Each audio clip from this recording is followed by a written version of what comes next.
O sa kaginikanan sa Mactan National High School ang mireklamo sa gingong pagduma sa principal pagkanaog sa katungdanan bisan kun may muhulip na kaniya. Ang pasangil nagtumbok sa principal na migamit og duha ka mga biometrics sa apan School Division Superintendent mipahimakak sa pasangil sa maong ginikanan. Si Luan Mirondina sa exclusive report.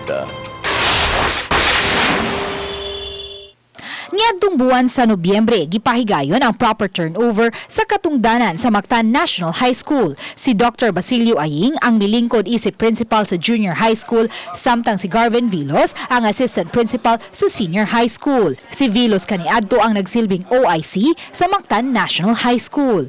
They have now their two biometrics, in which this one is actually a violation of the civil service rules, which is the dishonesty, and likewise this is actually a rampant of clear violation of the Republic Act 3019, which is the anti-graft and corrupt practices.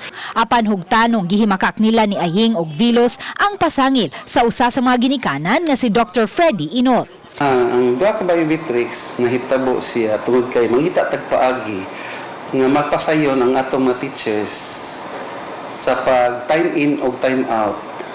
Number 1, ang Mactan National High School peting dakuha nga campus. Kay tungod sa among gidaghanon, mao nga lalayo po tong ilaha dito. Maluoy po ta sa atong mga kauban dito nga mulabang diri. Nalayo na kaayo. Gidasunan usab kini sa Schools Division Superintendent Dr. Wilfreda Bungalos. Among gi-clarify ang role sa junior high school o sa senior high school principal. So ang nahitabo sa Mactan, ang junior high school is managed by one principal in the person of Mr. Ayeng, and the senior high school is managed by another principal in the person of Sir Velos. Sa atong junior high school, tinuod na that in the junior high school, duha, and the senior high school, isa. So sa junior high school, considering that the campus is big, murag dako-dako siya, and we have 100 plus number of teachers, so sound rapod kung duhay ilahang biometric. Awhag ni Bungalos ngadto kang Inot nga moduso og formal complaint sa ilang buhatan.